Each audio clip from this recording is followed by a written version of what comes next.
Hello everyone, welcome once again to one more episode of Forwardpreneurs, where resilience, innovation, and knowledge meet entrepreneurship and leadership. And today I have a special guest with me. I have with us Mr. Khalifa. Hello, Khalifa. Thank you, Susanna, for the invitation. And I'm happy here to be with you and to discuss some topics. Right. Perfect. Thank you for accepting my invitation. It's an honor and a pleasure to have you here with us today. I want to give you the opportunity to please introduce yourself and the name of your business, and if you could share a little bit more about what specifically you do in regards of your business scope. My name is Khalifa Aljawder. Back in 2018, I started my business, Alsafeer Management Consultancy. Of course, this business reflects the experiences and the knowledges, qualifications that I have gained over the last 40 years. Of course, the field that I am engaged in is training and consultancy. As far as training, the field, of course, involves internal auditing, IT auditing, security, cybersecurity, risk management, the fields that are nowadays concerned with the technology for the businesses, and there's high demand for certification in these fields. I provide both short courses and certification as well. These certifications are approved and authorized internationally by the Institute of Internal Auditors, ISACA International, as well as consultancy in risk management, internal audit, IT audit, cost management, both in the financial sector as well as the telecom sector. Coming to the part which was the main element of me gaining the knowledge was the college time. After high school, I was fortunate to be top of my class in the high school. So I joined the college in the United States, Hassan College in Bangor, Maine.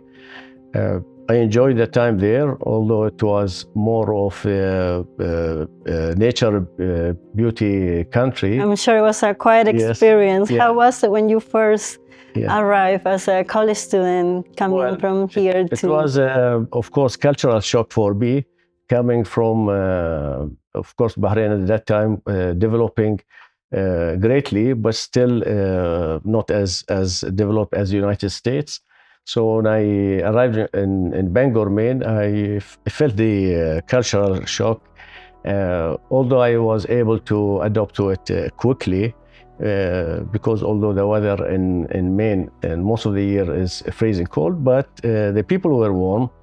And during the college time, I was fortunate to have a family, American family, that part of a program that run by the university, that they will receive foreign students.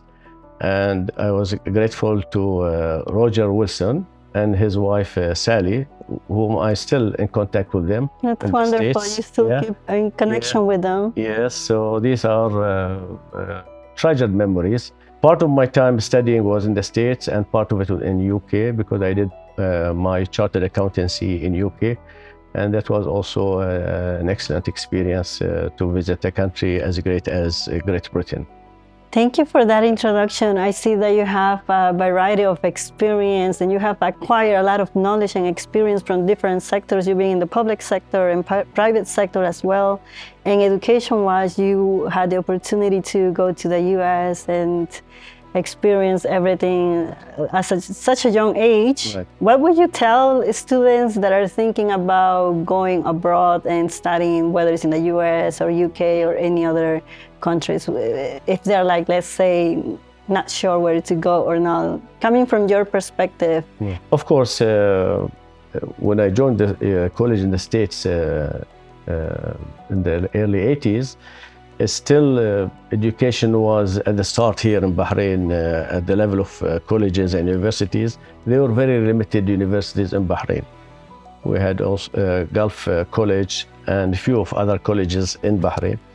But nowadays we have a large number of Bahraini colleges which are government funded, private colleges in Bahrain, as well as foreign colleges and universities coming from different countries.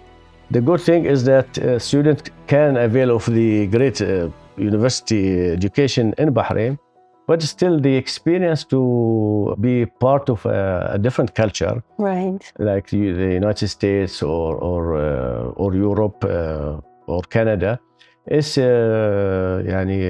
invaluable. Right. Because the students, they will be able to meet different people, different cultures, be able to accustom their behavior, their norms to a different time scale, different temperature, weather.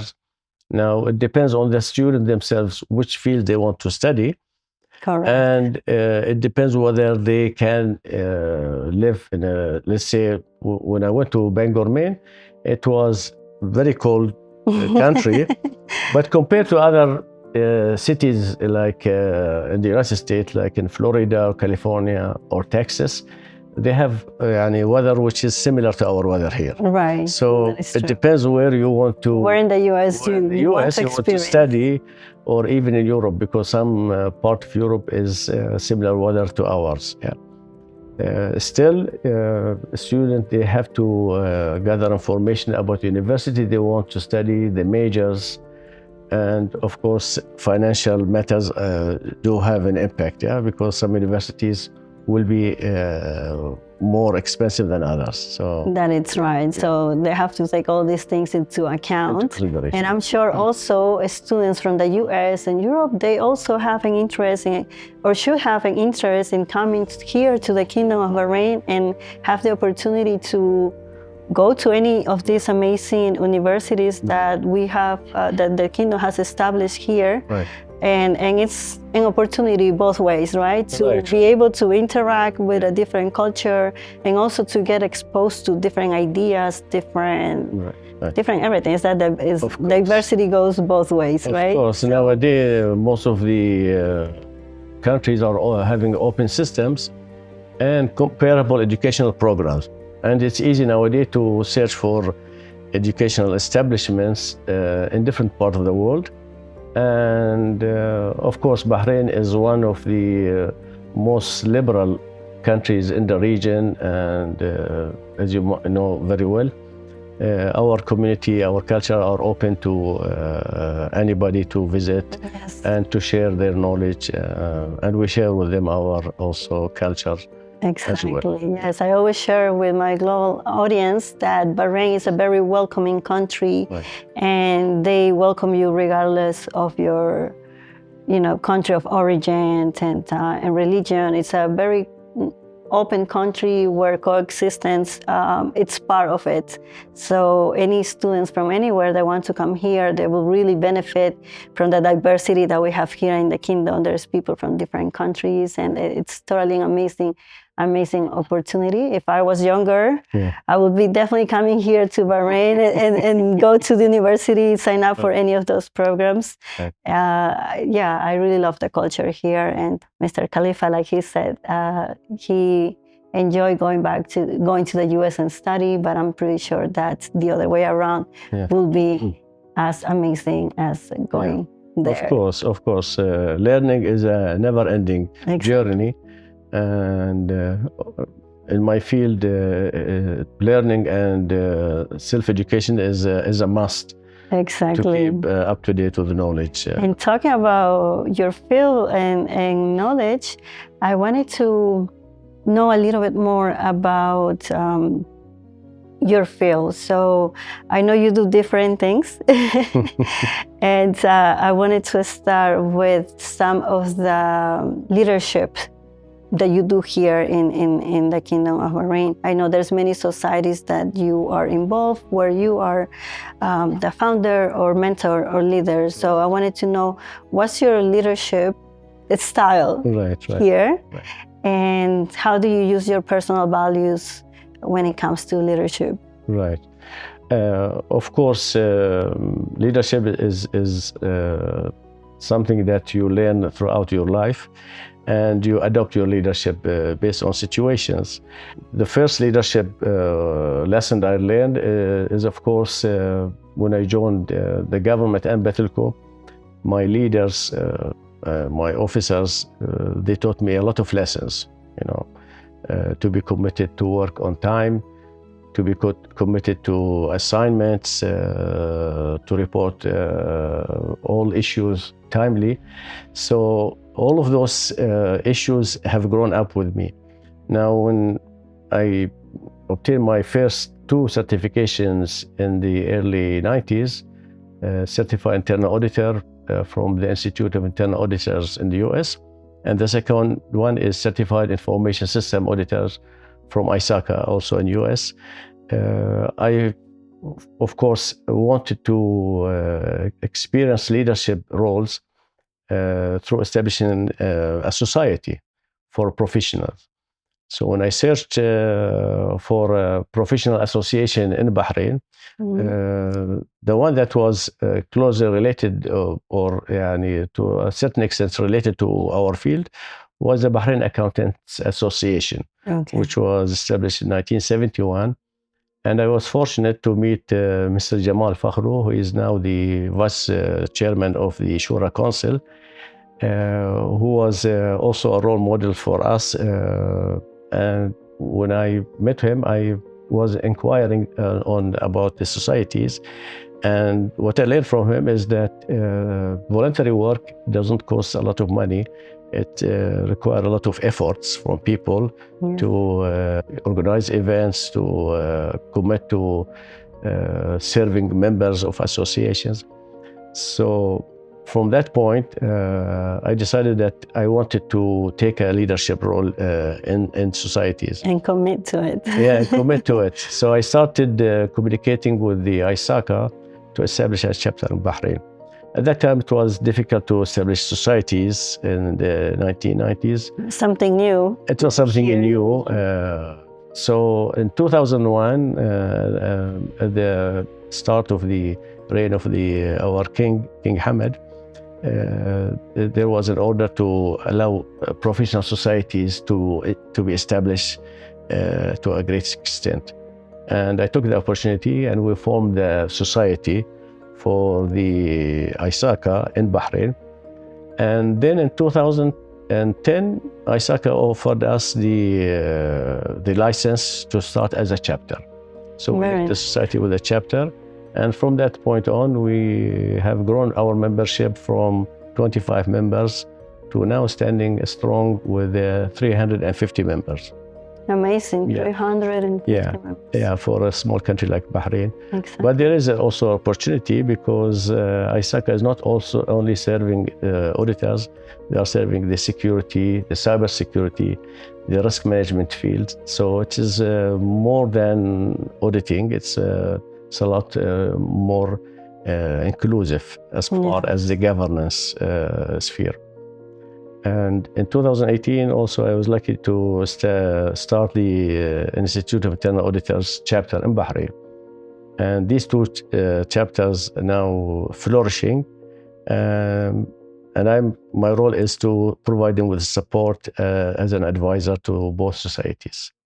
That is amazing. I truly admire how you had commitment and how you took the initiative to start these societies, associations, because especially when there's no prior record of something being done here, it really takes a lot to start something, because basically it's like starting from scratch, like building your own team, being knowledgeable enough to be up to date with the regulations and everything that is needed. So I'm sure it took a lot of commitment, time, energy, sweat. I don't know, tears, but everything. Yes, it was not all green flags, It was sometimes conflicts, problems, issues that have to be settled. And for us, our key stakeholder for the societies, of course, members, as well as universities, and the government entities, Ministry of Social Affairs. And we have to keep these 3 happy and satisfied. to be able to flourish as societies. Yes, and of course, when we hold events, we gauge our members' satisfaction from the attendance to the events. If we see a growing number of members attend, that is a good sign that we are providing them with valuable products. You're doing things right. Right, yeah. Yeah. And for us, the intake for the societies, for most part, comes from the private sector. Nowadays, we see also government sector is interested in the certifications, which is something positive for us. Even the government is now concerned with equipping the employees to be certified internal auditors, certified information system auditors, in risk management, in cybersecurity, which is a positive sign because you need knowledgeable employees in the field to be able to maintain the level of risk as low as possible. And all these certifications can be obtained through? Yes, we do the certification through ISACA chapter in Bahrain in association with the Bahrain Institute of Banking and Finance, BIBF. And these programs, of course, as you might know, supported by Temkeen. Okay. For Bahrainis, fully funded by Temkeen, which help us to maintain the level of certified members, level of interest in the certification as well. Right. And for people that are interested in these certifications, how can they reach out, or what is the best way? Do they go through Temkeen first, or they can go straight to you? How does it? Yes, of course, the channel that they can approach it through BIBF. BIBF. Yes, because all our programs are on the BIBF website. And of course, BIBF will do all the formalities to the candidates. And once a candidate is approved, then we will... You go from there. We'll go from them there to equip them with the knowledge and ensure that they pass the examination. Of course, these examinations are highly demanded because once you have a certification, you become highly demanded in the private and the public sector. And the paid salaries are top in the market for these professionals. Excellent. So people go and get certified. Yes. Really? So I want you to, this is amazing. I know we spoke, we had the opportunity to speak about the certifications previously. So I really wanted to emphasize to those companies and employers that I'm not quite sure yet of the value that comes with these certifications. If you could share with us or actually emphasize a little bit more about how this will help their Right. Of course, to start with, these certifications are internationally known. And of course, ISACA and the IIA, everyone in the world knows about them. Yes. And companies, whether in Bahrain or GCC or internationally, they request these professionals who have these certifications. So once you become certified internal auditor or certified ISACA certifications, that sets you apart from the rest, that you are valuable, that you are a marketable person, that your value will increase in the market. Of course, your employer would recognize these skills and the market will recognize these skills as well. Now, we have seen the growth in Bahrain, but now recently we've seen the growth also demand from the Kingdom of Saudi Arabia. We have a good number of candidates coming from Saudi Arabia to take these certifications. Wonderful. So they're coming from Saudi to here to get the certification. So the people in Bahrain go get certified too. Yeah, I mean, the growth in pay is in a premium. Right. So anyone who take the certification, they can, of course, get a high... See the benefits, yeah. So it's like a win-win situation. Of course, the return on investment will accrue over time. Because organizations nowadays, they request these professionals instead of home, they grow them internally, they request them from the market. So we as an ISACA and IIA, we prepare these candidates and we make them ready for the market. You make them ready for the market. Yes. That's amazing. And it's always important to always keep gaining the skills and setting yourself apart, right? Aside from getting the regular education or the formal education, we always have to continue looking how we can improve our skills. And with these certifications, it's amazing that you will see a significant premium pay, but also the knowledge, right? With the knowledge that you acquire, you can take it anywhere. Yes. So yes, because these are well-developed curriculums by professionals who, of course, they come from different parts of the world. So the candidates, they will be assured that they get the knowledge that is required in any part of the world. So it's not only in Bahrain or GCC, it's international. It's international. So it's just like a passport. Even better, just like a passport. Come get your passports. Yeah. So what we do actually is not only provide our services to members, we provide it to the universities. We have engaged almost all of the universities in Bahrain to be involved with us. So they attend our events as well as we attend their events held in the universities. Like recently, Royal University of Women held their career day, which we were part of it as an ISACA. And we provided them with a session and a briefing on their qualifications. So we keep all the universities of Bahrain engaged with us. Yeah. So there are two government-funded universities, which are University of Bahrain and Bahrain Polytechnic universities, which we have a long-standing relationship with those universities as well. It's great that you are making sure that all the universities are benefiting from this certification in these programs. And I really like this about Bahrain, that everybody is looking to collaborate. And at the end of the day, you know, it's society who benefits from it, from these collaborations. Right. Yes, of course. Our mission is not only to keep our members satisfied. We need to ensure the community is also involved. Now, a part of our community reach is that we hold an annual community event in October, where we serve the public interest.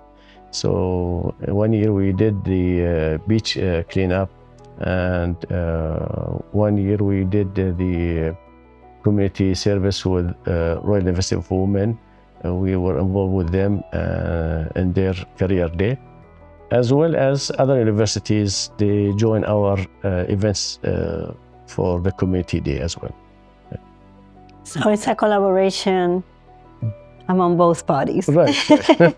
That's good, because some places they call it collaboration, it's only one, you know. Right. But in this case, it's amazing that it's a collaboration between the two entities. Right. I see that you have a lot of experience and that you were raised here in Bahrain and born here, but you also had the opportunity to travel around the world. So I wanted to know a little bit more about who has been a role model in your life, whether it's in your personal life or career-wise. Right. Of course, throughout life we learn a lot of lessons. Yes.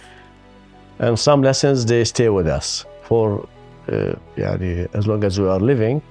And these lessons, of course, could be positive or negative, but most of the time we should learn from those lessons. In a brief, I just mention two role models in my life. Of course, I grown up in the suburbs of Muharraq, which is a small town in Bahrain. It was in the 60s and 70s, life was very simple. There were not many cars. we lived a very simple life. The first model, of course, my father, who has passed a few years ago. Although he was illiterate, he didn't go to school, but I learned a lot from him. Yeah. So one of the first lessons is commitment to what we do, and we have to do it fully on time. So I remember one time, and of course my father loves electronics, and at that time electronics, when we grown up, they were very simple. And we had a TV. The TV had tubes, the light tubes. Okay. So very simple. It were not electronics, and it was not digital, but the sound, the picture, the functionality of the TV, it was based on tubes. So the first time the TV went off, and at that time we had only 2 TV channels. One was coming from Kuwait for a few hours a day. Okay. The second channel was coming from Aramco. Tehran, was the 2 main TV channels that we used to have, and they were running only a few hours a day. Few hours, okay. So it was a positive addition to our lives. So whenever the TV was off, my father would bring the technician, and he would ask me, look exactly what he's doing. So if the picture was off, he will change tube number 1. So we know if the picture is off, the tube number 1 has to be changed. Mm-hmm. So my father knows. Second time, he will not bring the technician. He will change the tube himself. Right. So I learned that it's better that we learn by our hands. But this advice does not apply to electricity. And my father would not touch electricity. So the advice from me to anyone, even my kids, is that if there's an electrical problem, don't touch it. Yeah, don't touch it. Okay. Yeah. Warning, we have to put a warning. Yeah. So everyone knows, and I have applied this. Of course, the second, and it touched me a lot, is when I started my work journey before going to college. It was a 1-year assignment with the Civil Service Bureau.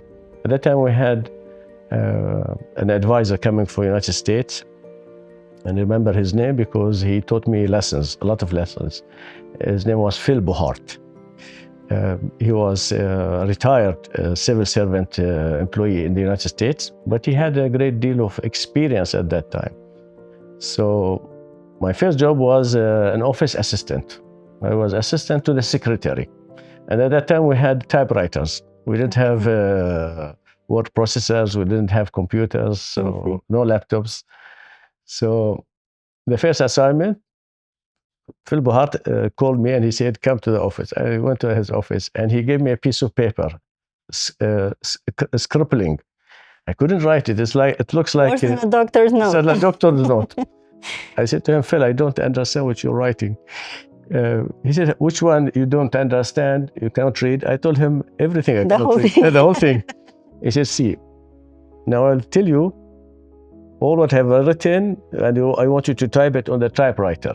And every day you learn that fewer words that you don't understand. The number of words will shrink. And eventually I learned that it was a good lesson that eventually I get the experience to read different writings, which was an excellent experience. Yeah. So these, of course, I have a lot of role models, but these are, I think, the most obvious that have an impact. Also, I learned something from my relation with the host family in the States. I didn't expect it, but they became Roger, Wilson, and Sally, who adopted us during the college time. They became like family. So we can go there in the weekend, weekdays. So they were very friendly to us, and they supported us, just like our fathers and mothers. This has left a positive sign to me that there are people who are even foreigners, but they are nice to others. Exactly. And as you mentioned, sometimes we don't know to what part of the world we go to, but we're able to find kind people that become family. Myself, I had the privilege to come here to the Kingdom of Bahrain, and I have interacted with Mr. Khalifa and Sheikh Salak as well, and other members of the Aljawder family, and I can attest that they have been so kind to me, so welcoming, that I feel like they're family. Thank you. Thank you very much. I do, and it's an honor for me to get to know you all. And this really shows how diverse we are in any country that we go to, but we always can have a positive experience. And in your case, after so many years, because this was an experience during college, and yet you have been able to keep this relationship and build this relationship. So I think this is a positive message for everybody listening, that yes, sometimes we might come from different parts of the world, but yet that doesn't stop us from becoming family and finding things in common and things like that. Yeah. Of course, now with the social media and the technology, it is not that difficult to keep in touch with others that you know and you cherish the relationship with, which is something that should not be left without utilizing. Right. Technology is there, so we should keep people know that we care for them. Exactly. We're only like one click away from saying hello to someone that we appreciate and that is part of our family. And you were mentioning about the TV from your father. I remember when I was little, whenever the TV didn't work, I would just slap it on the back. I did not mess with any cables. That was my trick. You hit it on the back, it'll work. Right. Yeah, possible that it would work, although it malfunctions. Yeah. Because if it is a loose wire, it could work. But if it is something more serious, circuitry is off, you make it more... I make it worse. Worse. Really worse. Sorry, Grandpa. I was probably the cause of it. Depends on the type of problem. Yeah. Could you please tell us what's your leadership style and how it has evolved over time? Right.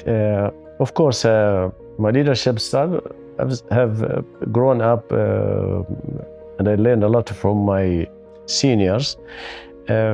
The first role as a leader started in the 1990s when I became a senior auditor with Batelco. I led a team of junior auditors. Of course, my style is to involve everyone in the team and ensure they have the skills required to perform the audit assignment. So what I did is that the plan that I prepare, I share it with the team and receive their feedback as far as whether they agree with it, with the plan, whether they have the skills required, assess their skills. After the plan, we undertake the work, and based on each and every one of my team capabilities and seniority, I will devote the time. If it's a junior employee, of course, I have to be involved with them throughout the work and ensure that they complete the assignment on time and ensure that it is complete. So that is important. And at the end of the assignment, I will assess the performance of the employees, and I provide them with the feedback. And as well as I receive their feedback on the assignment, whether they were satisfied with it, whether there are issues as far as training, as far as relationship with the auditees.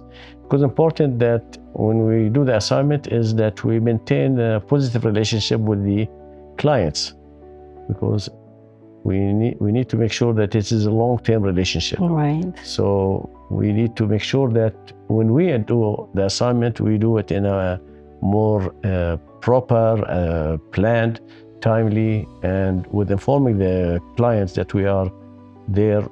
And we have to make sure that we are there on time as well.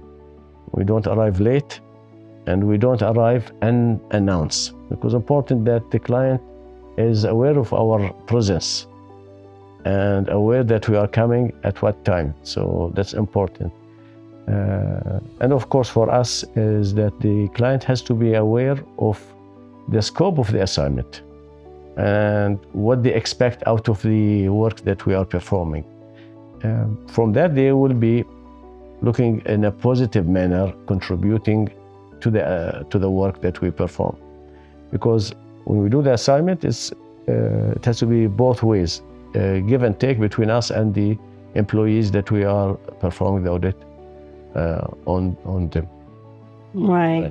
That's a very interesting approach. Yeah. And as I would like to emphasize, like as you were mentioning, at the end of the day, it's a whole circle, right? So you have to get feedback from your team and also feedback from the clients, because at the end of the day, Yes. it's like everybody working together to make sure that you are showing you're being efficient and professional and meeting the goals that the client is expecting. Right. Yeah, of course, it's we applied in Batelco the 360 evaluation, which is not only employees evaluated from their senior, they are evaluated also from the clients, from the suppliers, from their colleagues. So it is a full circle of evaluation. It's not only the boss who does the evaluation, because to remove the bias, from the boss evaluation, sometimes employees, they will say the boss is biased against us. Right. So we get also evaluation from the clients that they perform audit against. So are they happy with the audit assignment? Are they happy with the auditors themselves? We receive feedback on that as well. Amazing, wonderful. What advice would you give to other leaders that are looking to continue their business success, but also to have a stand in when it comes to social contributions? Of course, businesses, part of sustainability is that they not only provide goods and services to the public, but they should maintain social responsibility as well. So important that even when we do business, we have to care for the community, we have to care for the people in general. So not only just providing services and goods to the public, but we have to provide charity work. We have to support professional associations, ensuring that we provide that level of social responsibility, ensuring that we fund programs that would support, let's say, students, scholarships, for us also as well in the ISACA, and also in my business, we should support students to gain the knowledge. So there are many venues that we can support in a social manner. So also we can support the poor, we can support the community as far as beach cleaning. There are many so venues, many ways, so right? many ways, and it will pay back, because the public, they will see that we as a business not only concerned with making money, but as well we give back in ways to the society, that we make the society better as well. I couldn't agree more. I always encourage businesses, and not just encourage, but also like to highlight those businesses that are not only focused on doing business, right, but also in interacting with our society and supporting and initiating also many times new causes and new contributions, which is always at the end of the day benefiting everyone here in the Kingdom of Bahrain. So I really want to thank you for already doing that, and my for pleasure, yes, and for sharing this philosophy of using your business also to contribute to our society. So thank you very much. And I also wanted to give you the opportunity.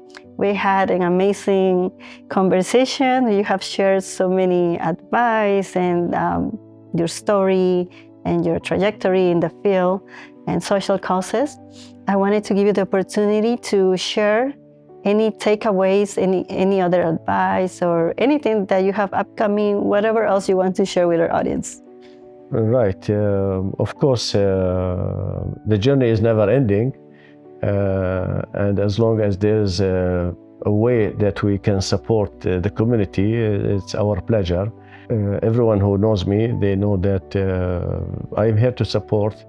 I am here to give advice. I am here to share knowledge. Anyone who needs advice, who needs consultation, who needs support in any way, I am here to support. As far as the product that I provide, the ISACA and the IIA, they provide as well. Those who know me very well, they know that I am available whenever they need me. Wonderful. Thank you so much for your kind offer. So everyone, please take this opportunity to reach out to Mr. Khalifa, and he will be more than happy to support you on your endeavors. Just not electricity, right? No, never touch electricity. Well, Mr. Khalifa, it has been a pleasure to have you with us, and I'm really happy that we had the opportunity to be able to share your story, and I'm sure the public and our audience is going to really appreciate that. So I look forward to having you in the upcoming futures to share with us any new projects that are coming your way, any other initiative. So thank you so much. It has been a pleasure. Thank you. Inshallah, I'm glad that I had the opportunity to share my knowledge with you and with your audience. Of course, stories are always there to be told, and I hope people would